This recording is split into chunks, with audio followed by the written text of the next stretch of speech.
दशहरा पूर्वर राजधानी फुटी बोमा होइछि बोमा माड़ बापूजीनर केदारपल्ली लेन 1 एवं यही स्थान जो आम अच्छू ये दुर्बृत्त मैंने बाइक आसी टार्गेट करिसेंती किछि युवक मानक जो मैंने बसी टार्गेट करी बोमा माड़ कर देखुं ये से बोमा माड़ पर दृश्य ये हूँ से बोमा माड़े व्यवहृत होता ये सुतुली एवं जो सब बोमारे जो बोमारे व्यवहार होता जो सामग्री आप देखुं ये सब ये पड़ रही बारूद ये जेहेतु प्रतिदिन किसी स्थानीय युवक मैंने बसी था गणेश पूजा होता है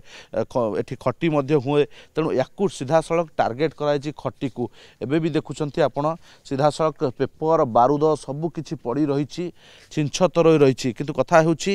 कहीं बोमा माड़ कौन थिला पूर्व शत्रुता एवं राजधानी पूर्वर ये भाईगिरी देखापी निज दबदबा देखापी एभली एक बोमा माड़ कि आलोचना करिया भाई केते बड़ हैला बोमा माड़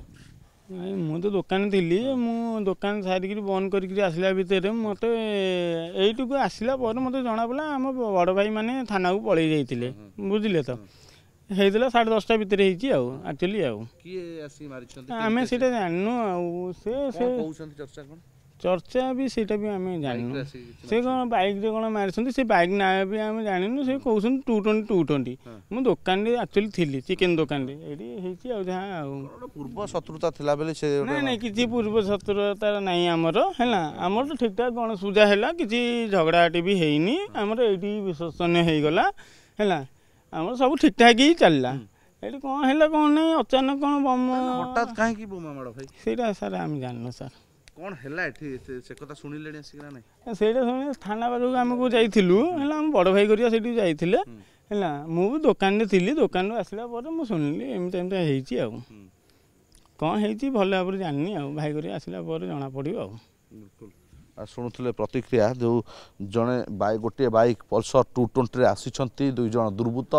एवं एठी बोमा माड़ करी फेरार हो जाइछंती कथा होची कहीं बोमा माड़ भाईगिरी करने देखापी निजर दबदबा जाहिर करने पार्वण पूर्वर ये गोटे भयर वातावरण सृष्टि करने कि एवं ये हूँ से दृश्य आप देखुं बर्तमान जो जगार बोमा माड़ होती जो धान अगाड़ी व्यवहार होता है अगाड़ी बोमारे ये पूरा विच्छुरित भाव में पड़ी आप देखुं बर्तमान ये पूरा रास्तार गोटे नुहे दुईटी जगार एककालीन गोटे लेन 1 रे एवं गोटे केदारपल्ली ए स्थान में दुईटी स्थान में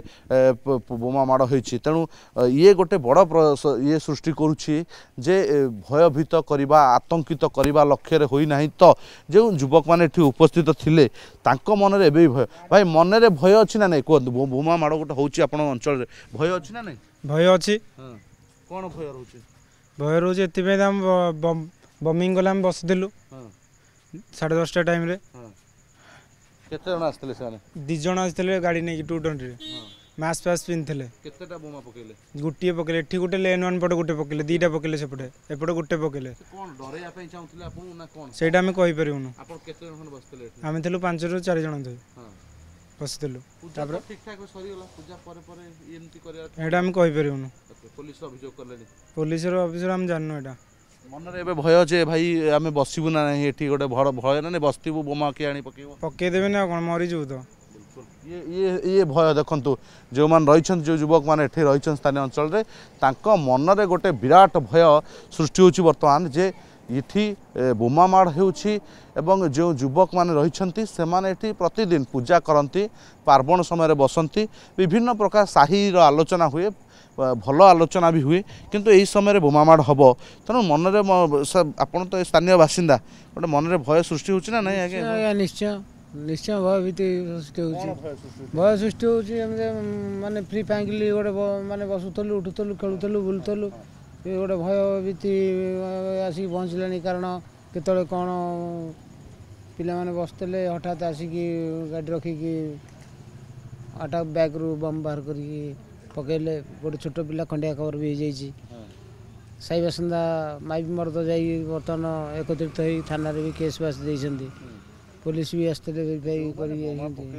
अंचल ना बाहर केमी जानवा यहाँ क्या देखीचे कह देखीचु अवश्य कि चिन्ह पारिनु क्या कहबू जे लोक बसते मुझे ठिया ये तो आसिले मोटरसाइकेल रखिले रखिकी ओह्लैकी गोटे बैगटा धरिकी गले ପିଲା ସେଠି ସବୁ ବସିଥିଲେ ଆମେ ଭାବିଲୁ ଯେ ମୁଁ ଫିଲ୍ଡ ଗଲି ଯେ କୌଣସି ପିଲା କ'ଣ ଖାଦ୍ୟ ପାଇଁ ପଠେଇଥିଲେ କି କ'ଣ ଟାଇମ୍ ଓଭର ଖାଇବା ପିଇବା ଆଣିଛନ୍ତି ବୋଧେ ବ୍ୟାଗ୍ରେ ଆଉ ସେ ବ୍ୟାଗ୍ଟା ଧରିକି ଗଲେ ବ୍ୟାଗ୍କୁ ତ ବାହାର କଲେ ଫୋପାଡ଼ିଲେ ବ୍ୟାଗ୍କୁ ଫୋପାଡ଼ି ଦେଇକି ବାଇକ୍ରେ ବସିକି ଚାଲିଲେ କେବଳ ଏଇ ଗୋଟିଏ ଜାଗା ନା ଆଉ ସେପଟରେ ବି କେଦାରପଲ୍ଲୀ ପଟେ କ'ଣ ହେଇଛି ପିଲାମାନେ ଆସିକି ଆପଣ ଦେଖିଲେ ଚିହ୍ନି ପାରିବେ ଯେଉଁମାନେ ଚିହ୍ନି ପୋଲିସ ଆସିଲାଣି ଏବେ ହଁ ପୋଲିସ ଆସିଲାଣି ପୋଲିସ ଇଏ କଲେଣି କିନ୍ତୁ ଜିନିଷ ହେଉଛି କ'ଣ ଆମେ କେମିତି ଚିହ୍ନିବା ଆଜ୍ଞା ସେ ତ ମୁଖା ପିନ୍ଧିକି ଶୁଣୁଥିଲେ ପ୍ରତିକ୍ରିୟା ପ୍ରତ୍ୟକ୍ଷଦର୍ଶୀ ଯେଉଁମାନେ ଏଇଠି ବସିଥିଲେ ଏଇଠି ବସିଛନ୍ତି ଏବଂ ତାଙ୍କ ସାଇଡ଼ରେ ହଠାତ୍ ଆସୁଛନ୍ତି ଦୁର୍ବୃତ୍ତମାନେ ବାଇକ୍ରେ ଏବଂ ବୋମା ମାଡ଼ କରି ଫେରାର ହୋଇଯାଇଛନ୍ତି ଖୋଲା ଖୋଲି କମିଶନରେଟ୍ ପୋଲିସକୁ ଦେଉଛନ୍ତି ଚ୍ୟାଲେଞ୍ଜ ପାର୍ବଣ ପୂର୍ବରୁ ଯେତେବେଳେ ରାଜଧାନୀ ଅଶାନ୍ତ ହେଉଛି ଅଶାନ୍ତ ବାତାବରଣ ସୃଷ୍ଟି ହେଉଛି ବୋମା ମାଡ଼ କରି କିଛି ଆତତାୟୀ ଦୁର୍ବୃତ୍ତ ଏମାନେ ସବୁ ଦବଦବା ନିଜର ଜାହିର କରିବାକୁ ଚାହୁଁଛନ୍ତି ସେତେବେଳେ କମିଶନରେଟ୍ ପୋଲିସ କେବେ ସେମାନଙ୍କ ପାଖରେ ପହଞ୍ଚି ପାରୁଛି ଏବଂ ଏ ଘଟଣା ପଛରେ ବୋମା ମାଡ଼ ଘଟଣା ପଛରେ କାରଣ କ'ଣ ଜାଣିପାରୁଛି ତାହା ଉପରେ ନଜର ଭୁବନେଶ୍ୱର ପ୍ରଶାନ୍ତଙ୍କ ସତୁଲ୍ୟ ବହୁତ।